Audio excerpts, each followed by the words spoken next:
ritual held in many of our congregations.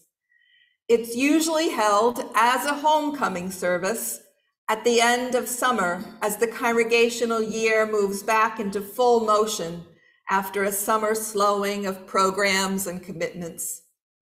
For many of our congregations, that means it happens in late August or early September as the school year begins. But your congregation is not on such a schedule.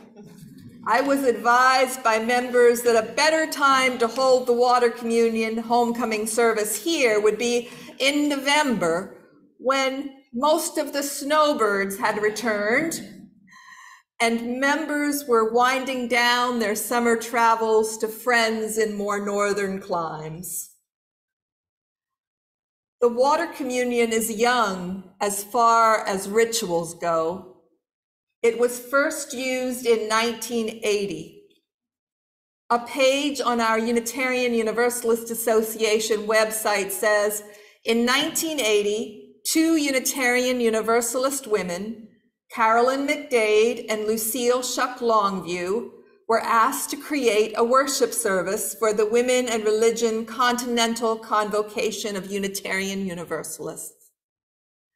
As they shaped that service, McDade and Longview wanted to create a new ritual, one that spoke to our connectedness to one another, to the totality of life, and to our place on the planet. They included a new inclusive symbol for them at that time of women's spirituality, water. They write, water is more than simply a metaphor. It is elemental and primary, calling forth feelings of awe and reverence, acknowledging that the ocean is considered by many to be the place from which all life on our planet came. It is the womb of life, and that amniotic waters surround each of us prenatally. We now realize that this worship service was for us a new story of creation. We chose water as our symbol of empowerment. Their first water service was in November, held in East Lansing, Michigan, and it was called Coming Home, Like Rivers to the Sea. Its creators, McDade and Longview, enacted their ritual in the liberating space of a semicircle around a large earthenware bowl. They asked 8 different women, each coming from distant places, to bring water, and they did. Water from the Rio Grande and the Ascension rivers, rainwater from Maryland, water from the Pacific and Atlantic Oceans, and others. These were poured into the earthenware bowl as each bearer described the water's significance. As the ritual continued, says Carolyn McDade, water deepens in meaning for us, just as water deepens during its long and winding journey to the sea. As congregations took up the ritual, it sometimes became more of a travelogue than a worshipful service, as congregation members shared from where they brought their waters. Some thought that it could become classist and exclusionary, as not everyone could bring water from the Nile River or a Greenland glacier. And what about that first-time visitor who hadn't brought water? And then how long a service did you want to have if everybody shared where their water was from and why it was meaningful to them for a minute or so? Count up your minutes just here, and then think about our larger congregations. And so the water communion service has changed over the years. I asked you to bring water from home or some other place of significance to you, but I'm not going to ask you to speak. There is a pitcher of water, symbolic water, here on the table if you have not brought water. Whether you brought water or using the water in the pitcher, all of us will add water to the bowl, the communal bowl, representing this community. We are all adding something to the bowl as we all add something to the community of this congregation. And then because we also all receive something from this congregation, I will ask if you will take, if you feel comfortable. I know that we are all a little germophobic, or maybe appropriately germophobic with COVID, but if you feel comfortable doing so, take some water from the bowl and place it on your hand as a symbol of what you receive from the community. Some congregations save a bit of water from the collected waters each year and boil and freeze it. Then they bring it out the next year as part of the base water for the next year's water and communion service, representing the continuation of the community over time. Water from the water communion is often used by congregations in child dedication rituals as a part of the water in those ceremonies, welcoming new people into the community. And it's sometimes given to people leaving, so that those moving from an area can take water from the congregation they left and add it to the water bowl of a congregation where they are moving. Coming home like rivers to the sea was the name of that first water communion service in 1980. And coming home or homecoming continues to be a theme in our congregational water services. Think of some of the things mentioned in the video we saw earlier from the First Unitarian Church of Rochester, New York. People mentioned their congregation being a safe place to try new things, being a place where mistakes were forgiven, being a place where they were listened to, and where they could talk through concerns with others. They said that in their congregation, they could ask questions. And I don't know how often I have been told by Unitarian Universalists that that's what made them leave the congregation denomination of their childhood, when they couldn't ask the questions or were told, just take it on faith. Ask the questions.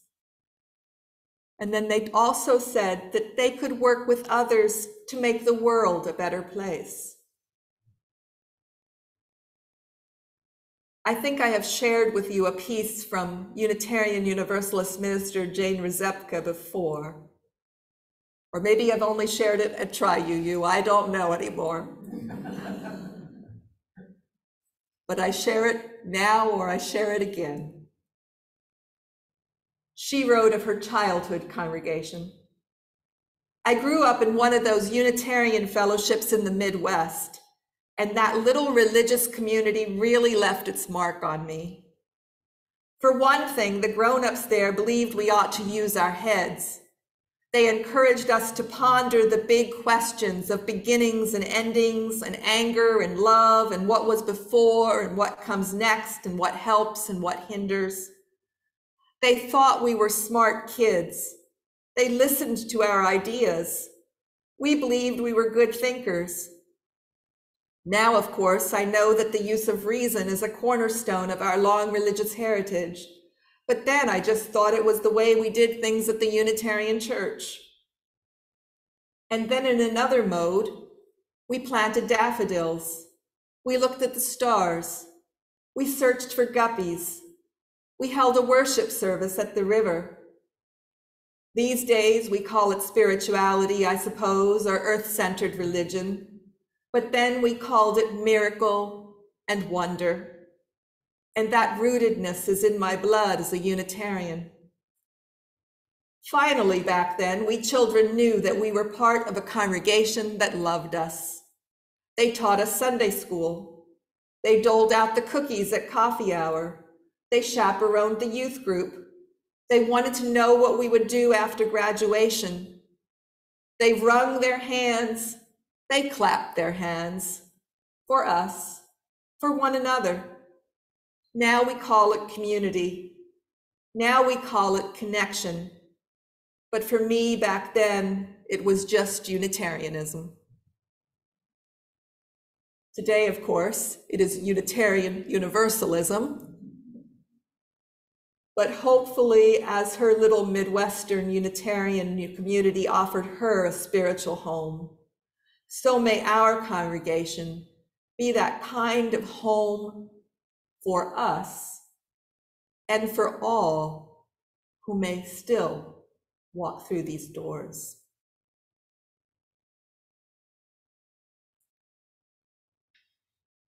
Our opening words for our water communion ritual are from the Unitarian Universalists of Puerto Rico. We bring our waters, which have touched the west, the north, the south, and the east, which come from the sky, the surface of the earth, and from deep wells and springs within the earth. We bring waters that belong to lakes, streams, and reservoirs of fresh waters that quench our thirst. We bring water that is part of the great oceans and the seas that circle the globe, teeming with life, the source of all life. We bring water to this place of meaning and meeting and sharing. In this water, there is new water formed in the atmosphere daily. There is old water, water as old as the earth, water from which life has evolved over the eons. This is the stream of life from which all life flows. All people are connected by this stream, for it runs through our veins and courses through the stems and leaves of plants. It is the symbol of the cleansing power of forgiveness and the faithful promise of healing love. It is the symbol and the reality of the oneness that unites humankind and all life. Today we bring water to give back to the earth, to mingle with all the waters of the earth and join all living things. Today we pour water to honor the earth that gives us life, to honor the community of all life, plants, animals, and people. Today we offer thanks for the gift of water and also for the web of life we all share, near and far. May our separate waters join into one sacred stream as we add our lives into the stream of living souls who live out love, work for justice, and hunger for peace. Come now and pour a bit of your water or the symbolic water in the pitcher into the water bowl to symbolize your gift to this community. And then if you're comfortable doing so, touch a bit of the water to your hand to symbolize the gift of this community to you. If you cannot come forward, please indicate to an usher that you would like them to add water for you and bring you a cup of water to touch. If you are online, you might pour your water from one container into another as a symbol of joining your water to ours, and then touch your hand with the water that now symbolizes this community. You may come forward.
thank you to Terry, who was playing air from Water Music by Handel.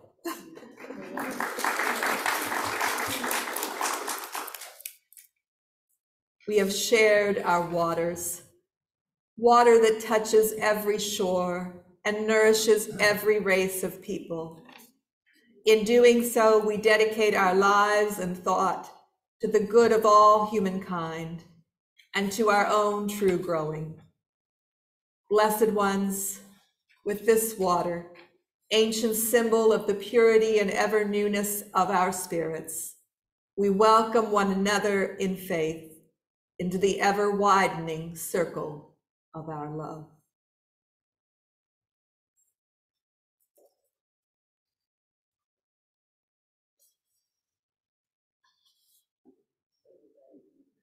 All right, I'm just looking to see what comes next, sorry.